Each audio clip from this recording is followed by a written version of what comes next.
प्रणाम मंत्र बोला जाता है नमः ओम विष्णुपाद, क्या इसका प्रचलन प्रारंभ से ही था या अभी कुछ वर्ष पूर्व ही इसका प्रचलन हुआ है?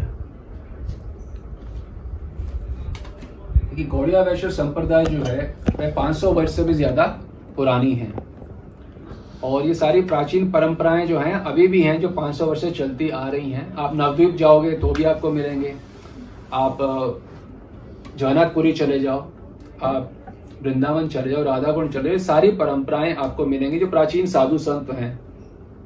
और हमने स्वयं जाके देखा और हमने सबसे बात भी करी है। किसी भी गौड़िया वैष्णव परम संप्रदाय के किसी भी संत का कोई प्रणाम मंत्र नहीं होता है। नमो विष्णु पदाय, ये सब कोई प्रणाम मंत्र नहीं होता। ये सिर्फ इन्वेंट किया गया है, या भक्ति सिद्धांत सरस्वती के ठाकुर के बाद में यहीं से इन्वेंट हुआ है। आप जान के हैरान हो जाएंगे कि भक्ति विनोद ठाकुर जो अपने निजी पुत्र हैं ललिता प्रसाद ठाकुर, अब इस्कॉन ने तो इस्कॉन या भक्ति सिद्धांत जी ने तो भक्ति विनोद ठाकुर का भी प्रणाम मंत्र बनाया है, पर जो उनके अपने पुत्र हैं जिनको उन्होंने दीक्षा दी है वो भी उनका ऐसा कोई प्रणाम मंत्र नहीं करते, नमो भक्ति विनोदाय, ऐसा कुछ भी नहीं करते। स्वयं के पुत्र, उनकी परंपरा में भी उनका कोई प्रणाम मंत्र नहीं है।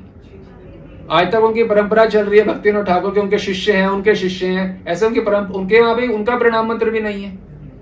किसी भी गुरु का कोई प्रणाम मंत्र नहीं होता गौड़िया वैष्णव संप्रदाय में।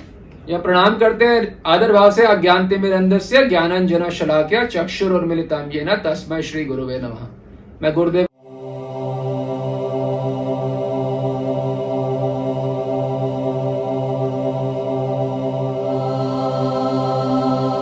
को प्रणाम करता हूं जो मेरी अज्ञानता दूर करते हैं और मेरे बंद नेत्रों को खोलते हैं। ये भाव से प्रणाम किया जाता है गुरुदेव को। प्रणाम मंत्र नहीं होता कोई भी गुरुदेव का।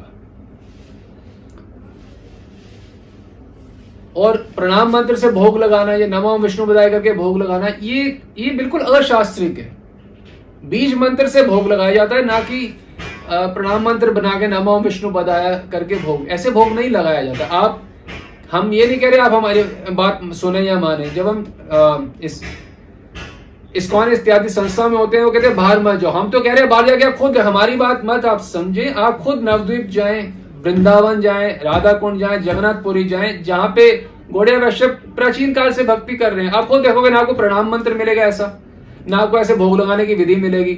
नमो विष्णु पदाय करो 3 बार ही बोले, नमो महावदन, ऐसी कोई विधि नहीं है भोग लगाने की।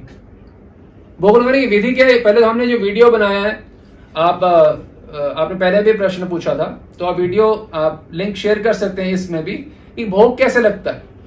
पहले भोग राधा कृष्ण को इकट्ठे भोग नहीं लगता। पहले बीज मंत्र द्वारा, दीक्षा के अंदर बीज मंत्र मिलते हैं, उनसे श्री कृष्ण को भोग अर्पित किया जाता है। फिर श्री कृष्ण का भोग जो है उन्होंने पा लिया, उन्हें कुल्ला करा लिया, उन्हें मुख प्रक्षालन सब कर लिया, फिर वो प्रसाद राधा रानी को प्रसाद मिलता है। राधा रानी को पहली बात है भोग नहीं मिलता, उनको प्रसाद मिलता है। फिर राधा रानी और सखियां प्रसाद पाती हैं श्री कृष्ण का। जब राधा रानी सखियां आके निवृत्त हो जाती हैं, उसके बाद वो प्रसाद जो होता है वो मंजरियों को मिलता है, हमारे को मिलता है, यानी कि रूप रति मंजरी को, हमारी गुरु मंजरी को हमको मिलता है वो प्रसाद। तो ये विधि है। नमो विष्णु पदाय, नमो महावदन, ये कोई विधि ही नहीं है भोग लगाने की। आप सोचें, आपने अपने जीवन अर्पण किया है, कम से कम प्रसाद की विधि तो जान लें। कम से कम ये तो जान ले कि हम हर समय प्रणाम कर रहे हैं ठाकुर जी को, विग्रह को, तभी हम नमो। क्या ऐसा कोई करता है? क्या गौड़िया वैष्णव संप्रदाय छोड़े किसी और संप्रदाय में भी क्या ऐसा होता है? कभी कोई देखे तो सही। वाई बिकम अ ब्लाइंड और अ फैनेटिक फॉलोअर? जाके देखें जो मैं कर रहा हूं, मैंने जहां अपना जीवन अर्पण किया, क्या वो वास्तव में विधान के अनुसार, सब आचार्यों के विधान के अनुसार है कि कपोल कल्पित है? पूरे गौड़िया वैष्णव समाज में चले जाओ, इस्कॉन को, गौड़िया मठ को छोड़ दो, जो गौड़िया मठ की संस्थाएं, कहीं पे भी प्रणाम मंत्र किसी का गुरु, कितने सिद्ध गुरु हैं, कितने सिद्ध गुरु हैं कि किसी का कोई प्रणाम मंत्र नहीं है। जगन्नाथ दास बाबा जी महाराज की समाधि है, नवद्वीप में कोई भी जा सकता है। अब आज जाके देखो कहीं प्रणाम मंत्र लिखा है उनका कोई भी? क्या कोई भी उनकी समाधि में उनका कोई प्रणाम, कोई है ही नहीं, तो कोई करेगा क्यों? अब बनाने को तो आप कुछ भी बना सकते हैं। ना कोई गोरक्षदास बाबा जी का प्रणाम मंत्र है, ना भक्ति विनोद ठाकुर का प्रणाम मंत्र है। ना किसी का कोई प्रणाम मंत्र नहीं। अगर प्रणाम मंत्र ही है तो भक्ति सिद्धांत सरस्वती ठाकुर के अनुयायियों से पूछना चाहिए, गौर किशोरदास बाबा जी कौन सा प्रणाम मंत्र करते थे अपने गुरु का? वो बताओ, गौर किशोरदास बाबा जी कौन सा प्रणाम मंत्र करते थे बताओ? और भक्ति विनोद ठाकुर कौन सा प्रणाम मंत्र करते थे? जगन्नाथ दास बाबा जी कौन सा प्रणाम मंत्र करते थे? वो भी तो प्रणाम, वो भी लिख, तो वो बता दो कौन सा है फिर।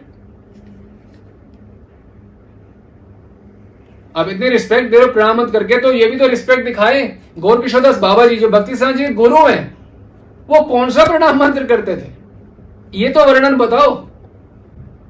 हम उनके समाधि में आपको जाके दिखा दें, कोई प्रणाम मंत्र नहीं होता। किसी कोई परम सिद्ध क्यों ना हो, गौड़िया वैश्य संप्रदाय में या किसी भी संप्रदाय में कोई गुरु का प्रणाम मंत्र तो हमने कभी, इतने संतों से संप्रदाय में कोई प्रणाम मंत्र नहीं होता गुरु का।